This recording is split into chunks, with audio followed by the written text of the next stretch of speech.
দর্শক, এ ব্যাপারে আরো জানাতে নেত্রকোনা এবং হবিগঞ্জ থেকে যুক্ত হচ্ছেন আমাদের সহকর্মীরা। প্রথমে চলে যাচ্ছি নেত্রকোনায়, সহকর্মী হানিফুল্লাহ আকাশ রয়েছেন সেখানটায়। আকাশ, নেত্রকোনার হাওর পরিস্থিতি আমাদের জানাবেন।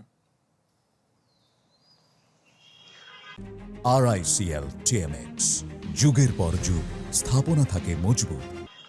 আরিফিন, আসলে আমরা প্রতিবেদনগুলোতে যেভাবে শুনছিলাম যে হাওরের মানুষের দুঃখ দুর্দশা কিন্তু বেড়েই চলেছে এবং এই অতিবৃষ্টি এবং পাহাড়ি ঢলের কারণে কিন্তু হাওরের হাজার হাজার হেক্টর যে জমির বড় ফসল সেটি কিন্তু ক্ষতিগ্রস্ত হয়েছে। তার মধ্যে নেত্রকোনায় কিন্তু আসলে কৃষি বিভাগ এবং জেলা প্রশাসনের পক্ষ থেকে প্রাথমিক পর্যায়ে কিন্তু নেত্রকোনার হাওরগুলোর যে ক্ষতি হয়েছে তার পরিমাণ কিন্তু ৩১৩ কোটি টাকা নির্ণয় করা হয়েছে।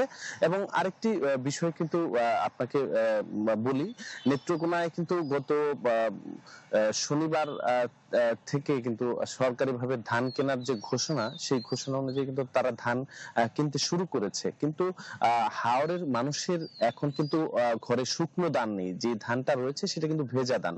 আর এই ভেজা ধান সরকার না কেনায় কিন্তু হাওরের যে কৃষক প্রকৃতপক্ষে তারা কিন্তু কোনো ধরনের উপকার পাচ্ছে না। কারণ হাওরের বৃষ্টিপাতের কারণে কিন্তু ভেজা ধান যেটুকু আছে সেটি সরকারের পক্ষ থেকে নেওয়া হচ্ছে না।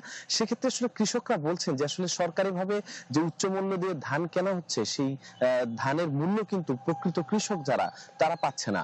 এই ক্ষেত্রে আসলে মধ্যস্বত্বভোগী যারা, তারা হাওর থেকে সিন্ডিকেটের মাধ্যমে কম দামে 600, 500 বা 700 সর্বোচ্চ দামে ধান কিনে সেটি কিন্তু তারা সিন্ডিকেটের মাধ্যমে কিনে সেটি কিন্তু তারা বিক্রি করছে বেশি দামে। যে কারণে আসলে হাওরের যে প্রকৃত কৃষক তাদের যতটুকু আসলে ধান সংগ্রহ করতে পেরেছে সেটি কিন্তু তারা ন্যায্য মূল্যে সরকারের ঘরে বিক্রি করতে পারছে না। এ নিয়ে আসলে হতাশা বিরাজ করছে প্রত্যেকটি হাওর পরিবারের কৃষকদের মাঝে। আরিফিন। আকাশ, আপনাকে ধন্যবাদ। সহকর্মী রাসেল চৌধুরী রয়েছেন হবিগঞ্জে। রাসেল, আমরা নেত্রকোনার কথা শুনছিলাম, হবিগঞ্জের কি পরিস্থিতি আমাদের জানাবেন। আরিফিন, আমরা সকাল থেকে আছি হাওর এলাকাতে।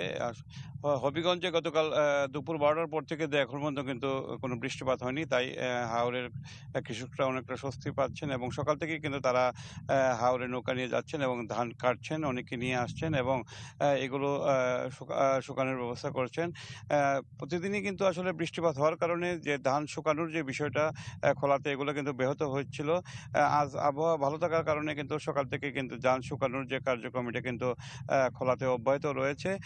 হবিগঞ্জের কৃষি অফিস যেটি আমাদেরকে জানিয়েছে, এখানে হবিগঞ্জে 46,000 হেক্টর জমিতে বুড়ো আবাদ করা হয়েছিল। এর মধ্যে কিন্তু প্রায় 11,500 হেক্টর জমি ক্ষতিগ্রস্ত হয়েছে এবং যে তালিকা তারা প্রস্তুত করেছেন, প্রায় 21,000 কৃষক কিন্তু সরাসরি ক্ষতিগ্রস্ত হয়েছে। এবং তারা যেটি জানিয়েছেন আমাদেরকে, যে হবিগঞ্জ জেলায় প্রায় 134 কোটি টাকার ক্ষয়ক্ষতি হয়েছে। এছাড়া কিন্তু হবিগঞ্জের যে হাওর এলাকাতে পানির কিন্তু বৃদ্ধি পাচ্ছে কিছুটা, কারণ হবিগঞ্জের নদ নদীর পানি কিন্তু কিছুটা বেড়েছে। খোয়াই নদীর পানি এবং কিছুটা কমলো সুতাং নদীর পানি 45 সেন্টিমিটার উপর দিয়ে প্রবাহিত হচ্ছে। এছাড়া কুশিরা এবং সোনাই নদীর পানিও কিছুটা আসলে বাড়ছে। এর ফলে হাওরে নতুন নতুন এলাকা প্লাবিত হচ্ছে এবং হবিগঞ্জের যে জেলা প্রশাসন যেটি জানিয়েছেন যে কৃষকদের তালিকা প্রস্তুত করা হয়েছে এবং তালিকাগুলো মন্ত্রণালয়ে পাঠানো হবে এবং তাদেরকে সার্বিক সহযোগিতা করা হবে।